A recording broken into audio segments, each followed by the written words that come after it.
అందరికీ నమస్కారం. నా పేరు రాజేంద్ర కుమార్. ఈరోజు నేను బాప్తీసం తీసుకున్నాను. నేను హిందూగానే పుట్టాను, హిందూగానే మరణిద్దాం అనుకున్నాను. ఎందుకంటే దేవుని ఏ రూపంలో చూడొచ్చని పూర్తిగా నమ్మిన వాడిని. మా అమ్మ కూడా నాకు ఆ రకంగానే చెప్పింది. ఆవిడ పూర్తిగా కృష్ణుని యొక్క భక్తురాలు. మా మామగారు కూడా శ్రీరాముని భక్తుడు. నా భార్య కూడా శ్రీరాముని భక్తురాలే. అలాగే దేశంలో ఉన్న అన్ని గుళ్ళు చూసాం. మరి రెగ్యులర్గా అన్నవరం వెళ్ళి సత్యనవతం చేసుకునేవాళ్ళం. తిరుపతి వెళ్తూ ఉండేవాడిని. అలాగే అమ్మ కోసం నార్త్ ఇండియా వెళ్ళినప్పుడు మోదిరా అక్కడ తీసుకెళ్లి శ్రీకృష్ణ జన్మస్థానం చూపించాను. అట్లాగే నేను కూడా తర్వాత అయోధ్య, కొత్తగా కట్టిన అయోధ్య రాముని దర్శించుకున్న. ఆ తర్వాత కాశీకి వెళ్ళాను, కాశీ ఇది చేశాను. కానీ హిందూగానే పుట్టి హిందూగానే వచ్చున్నా, అన్ని రకాలైన ఇది చేస్తున్నా కూడా నా పర్సనల్ గార్డ్గా జీసస్ క్రైస్ట్ని తీసుకున్నాను. దానికి కొన్ని కారణాలు ఉన్నాయి. జీసస్ క్రైస్ట్ గురించి మా పెదనాన్న దగ్గర గారి వినండి, ఆయన చెప్పడం విని ఆయనలో ఉన్న కొన్ని మహోన్నతమైన లక్షణాలు, ముఖ్యంగా చనిపోయేటప్పుడు కూడా తను అప్పటిదాకా టార్చర్ పెట్టి చంపుతున్న వ్యక్తుల్ని వీళ్ళని క్షమించమని అడిగినప్పుడు నాకు అనిపించింది ఇది ఓన్లీ దైవ లక్షణం అని చెప్పేసి. అందుకోసం స్వామి వివేకానంద గారు చెప్పినట్టుగా ఒక పర్సనల్ గార్డ్ ఉండాలి అనుకుని జీసస్ క్రైస్ట్ని నేను నా పర్సనల్ గార్డ్ అనుకున్నాను. ఆయన్నే, అప్పటికే నా తండ్రి లేడు కాబట్టి ఆయనే నా ఫాదర్గా అడాప్ట్ చేసుకున్నాను. మరి ఆయన నాకు కావాల్సిన ప్రతిదీ అడిగేవాడిని. ప్రతిదీ మొన్నటిదాకా కూడా, అంటే జస్ట్ లాస్ట్ ఇయర్ వరకు కూడా ప్రతిదీ నాకు ఇది కావాలి, ఇది కావాలి, ఇది కావాలి, డిమాండ్ అని అడగడం, అన్నీ ఇచ్చేవాడు ఆయన.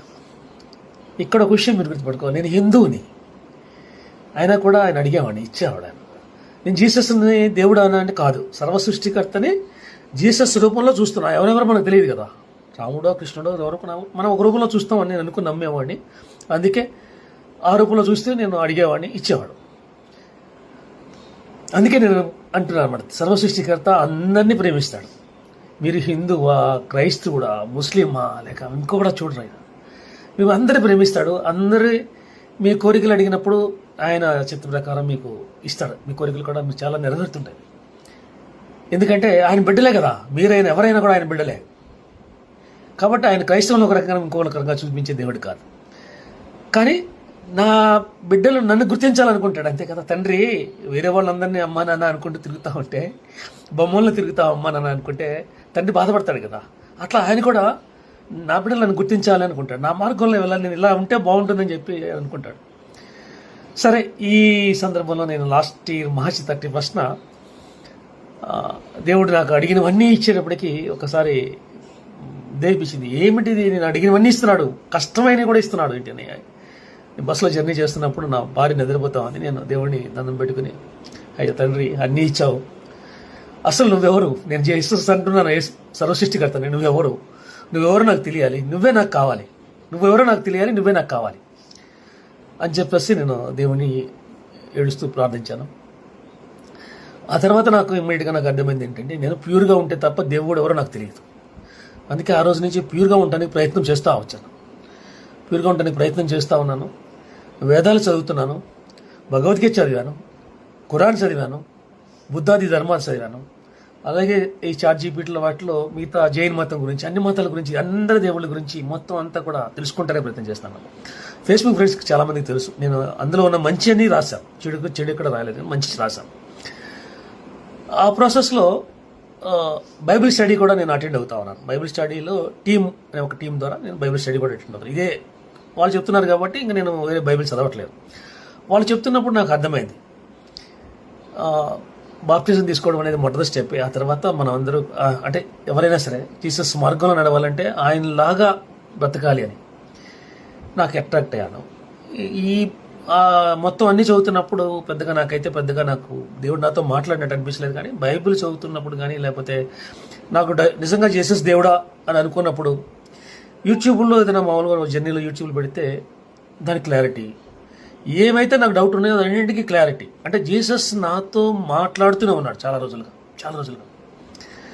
సరే, నేను క్రిస్మస్కి వీడియో చేశాను, శుభాకాంక్షలు చెప్తూ. ఆ తర్వాత బైబిల్లోని విషయాలే ఓన్లీ క్రిస్టియన్స్ని ఎడ్యుకేట్ చేద్దామని మొదలుపెట్టిన వీడియోలు. ఒక స్నేహితుడు, మీరు పాపాల గురించి వీడియో చేయలేదంటే నేను పాపాల గురించి కూడా వీడియో చేశాను. పాపాల గురించి వీడియో చేసినప్పుడు కోపం పాపం. కోపం అంటే అధిక కోపం వచ్చి అందరి మీద ఇచ్చేస్తాం కదా. మన కోపంలో మనం ఏం చేస్తాం తెలియదు. అది పాపం అని చెప్పింది. గర్వం పాపం అనింది, ప్రౌడ్గా ఉండటం పాపం అనింది, ఇతరులు జడ్జ్ చేయడం పాపం అనింది. అరే అప్పుడు దాకా నేను చాలా మంచివాడిని అనుకుని ఎంతోమంది సహాయం చేశాను, దేవుడు నన్ను వీళ్ళందరికన్నా నన్నే ముందు ఫ్రంట్లో పెడతాడు అనుకునేవాడిని. ఒక్కసారి నాకు సినిమాస్కోప్లో నాకు పాపాలన్నీ కనబడతా ఉన్నాయి. కనబడేటప్పటికి ఇంకొకసారి మళ్ళీ ఏడ్చి దేవుడికి, తండ్రి నేను ఇప్పుడు దాకా చాలా మంచివాడు అనుకున్నాను, నా పాపాలన్నీ నాకు చూపించావు, నా పాపాలన్నీ నన్ను క్షమించు అని చెప్పేసి దేవుడిని ప్రార్థించి, తర్వాత వెంటనే నాకు బైబిల్ ఇంకో వాక్యం, నువ్వు అన్నీ అడిగితే ఇచ్చిన దేవుడిని పరిశుద్ధాత్మ అడిగితే ఇవ్వడా అన్న. వెంటనే నన్ను పరిశుద్ధిగా ఉంచడానికి పరిశుద్ధాత్మ దేవుడిని ఇమ్మని అడిగాను. అక్కడి నుంచి జర్నీ ఎలా ఉందంటే, I was feeling tremendous happiness. బాధలు ఉంటాయి అని ఉంటాయి, అవన్నీ వేరు, కానీ బాధలు అవన్నీ ఇచ్చి మామూలుగానే హ్యాపీగా తీసుకుంటున్నాయి. సంతోషం, ఈ సంతోషం అందరికీ చెప్పాలి, స్నేహితులకి చెప్పాలి. చెప్తూనే ఉన్నా స్నేహితులకి నేను చాలా హ్యాపీగా ఉన్నాను ఇవాళ, ఫ్రెండ్స్కి చెప్పాలి, అందరికీ చెప్పాలి. ఎందుకు హ్యాపీగా ఉన్నానంటే దేవుడిని నమ్మాను, దేవుడిని కనుగొన్నాను, రుచి చూసి కనుగొన్నాను. అందరిలాగా నాకు అద్భుతాలు చేశాడు కాబట్టి దేవుడిని నమ్మలా నేను. దేవుడు నాకు ఎవరో తెలియకముందే నా జీవితంలో ఎన్నో అద్భుతాలు చేశాను. కానీ దేవుడిని అడిగి నువ్వెవరని కనుక్కున్నప్పుడు నేనే నిజమైన దేవుడిని అని చెప్పేసి జీసస్ నాతో మాట్లాడాడు. అనేక సార్లు మాట్లాడిన తర్వాత నమ్మిన తర్వాత అప్పటికి మళ్ళీ నేను బాప్తిసం తీసుకో అవసరం లేదు అని నేను ముందుకు వెళ్తూ ఉన్నా. ఎందుకంటే దేవుడిని నమ్మితే చాలు. బాప్తిసం తీసుకున్న వాళ్ళందరూ నిజంగా ఉంటున్నారా వాళ్ళు అని ఫీలింగ్ నాకు తెలుసు కదా, ఈ ఆత్మకు తెలుసు అని చెప్పినప్పుడు మళ్ళీ బైబిల్లో దేవుడు ఇంకోసారి మాట్లాడాడు. నీకు తెలిసే కాదు, నువ్వు విట్నెస్ చెప్పాలి, అందరికీ చెప్పాలి కదా, విట్నెస్ అవ్వాలి కదా. పైగా జీసస్ ఆయనే స్వయంగా జాన్ బాప్టిస్ట్ దగ్గరికి వెళ్ళి ఆయన బాప్టిస్ట్ తీసుకుంటాడు. కాబట్టి ఆయన చెప్పింది చేయాలి. ఈ మేధస్సుతో దేవుడిని వెదక్కూడదు, ఈ మేధస్సుతో దేవుడి గురించి ఆలోచించకూడదు అని చెప్పి నమ్మి పూర్తిగా ఇక దేవుని మీద ఆధారపడటం మొదలుపెట్టాను. చాలా హ్యాపీగా ఉన్నాను.